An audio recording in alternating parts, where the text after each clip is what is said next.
जिथं मी पण नागरिकांनी कुणी शासन शिकवायची गरज नाही. परत मगाशी तुम्हाला समाजामध्ये वरती बोलवतो.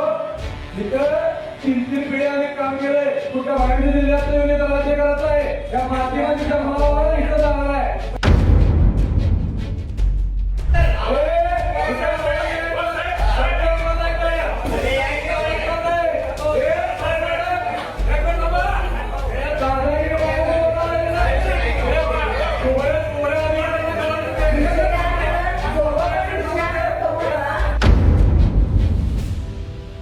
मी देखील काल थोडं नाराज झालो, कारण जनतेने आपल्यावर विश्वास ठेवलेला आहे. ज्या काही गोष्टी काल घडलेल्या आहेत त्या निश्चितपणे चांगल्या नाही आहेत. बुधवारी कोल्हापूरच्या महापालिकेत झालेली सभा चांगलीच गाजली. पाण्यासाठी नागरिकांची होणारी धावाधाव आणि गैरसोय पाहता नगरसेवकांनी सभागृहात प्रश्न उपस्थित केला. कोल्हापूर शहराला लागून असणाऱ्या ग्रामीण भागातील अवैध नळ कनेक्शन पुन्हा जोडून ती नियमित करण्याच्या विषयावरून खरं तर सभागृहात हा पाणी प्रश्न पेटलेला. हा प्रश्न इतका गंभीर झाला की महायुतीच्याच नगरसेवकांनी एकमेकांना आव्हानं दिली. अरे रवेची भाषा, त्यात नगरसेवकांना शांत करण्यास इतर नगरसेवकांनी केलेली विनंती, पण त्यांनाच थेट त्यांनी बाजूला सारलं. कोण कोणाचे ऐकण्याच्या मनस्थितीतच नव्हतं. त्यामुळे या वादात बिचारे नगरसेवकही वैतागले. तर सभागृहातील महिला नगरसेवकांनी थेट नळावरच्या भांडणाचा प्रसंगच आठवला.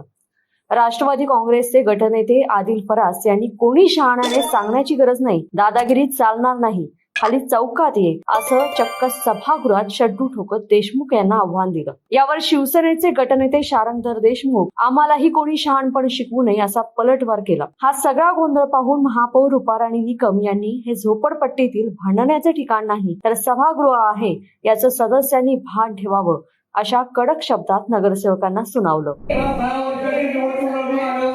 जिथं मी पण नागरिकांनी कुणी शासन शिकवायची गरज नाही. परत मगाशी तुम्हाला समाजामध्ये वरती बोलवतो. जिथं 3-3 पिढ्या आम्ही काम केलंय, कुठं बाहेरच्या जिल्ह्यात राज्य करत आहे, या माध्यमाची जन्माला इथं जाणार आहे. तर आमचं पाणी प्रश्न आहे. माझं हे मत आहे, जर कुणी बहुतेक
महापालिकेच्या सभागृहात पेटलेला हा पाणी प्रश्न आता महायुतीच्या नेत्यांच्या डोक्याला ताप झालाय. गुण्यागोविंदाने महापालिकेवर सत्ता तर आली, पण शहरातील प्रश्न सोडवणं राहिलं बाजूलाच. नगरसेवकच एकमेकांना भिडल्याने शिवसेनेचे आमदार राजेश क्षीरसागर यांनी नाराजी व्यक्त केली.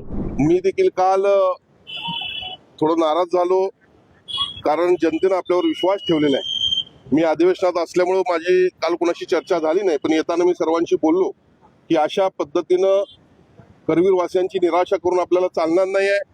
कारण आपल्यावर त्यांनी विश्वास ठेवलेला आहे. महायुती म्हणून या ठिकाणी करवीरवासियांनी विश्वास ठेवलेला आहे आणि आपण कोल्हापूर शहराला विकासापर्यंतच घेऊन गेलं पाहिजे. ज्या काही गोष्टी काल घडलेल्या आहेत त्या निश्चितपणे चांगल्या नाही आहेत. आणि पुढच्या काळामध्ये असं घडणार नाही या दृष्टीने आमचा प्रयत्न राहील. कोल्हापूर शहरातील पाणी प्रश्न गेल्या अनेक वर्षांपासून रखडलेला. एकीकडे कोल्हापूर शहराला महापुराचा फटका बसतो, मात्र घरात नळाला पाण्याचा पत्ता नाही अशी परिस्थिती आहे. आता महायुतीने महापालिका निवडणुकीत पाणी प्रश्न सोडवण्याचं दिलेलं आश्वासन पूर्ण होणार की नगरसेवकांचीच भांडणं सोडवण्यात 5 वर्ष जातात, हा प्रश्न आता कोल्हापूर शहराच्या नागरिकांना पडलाय. लोकमत.com साठी कोल्हापूरहून मी दुर्वा दळवी.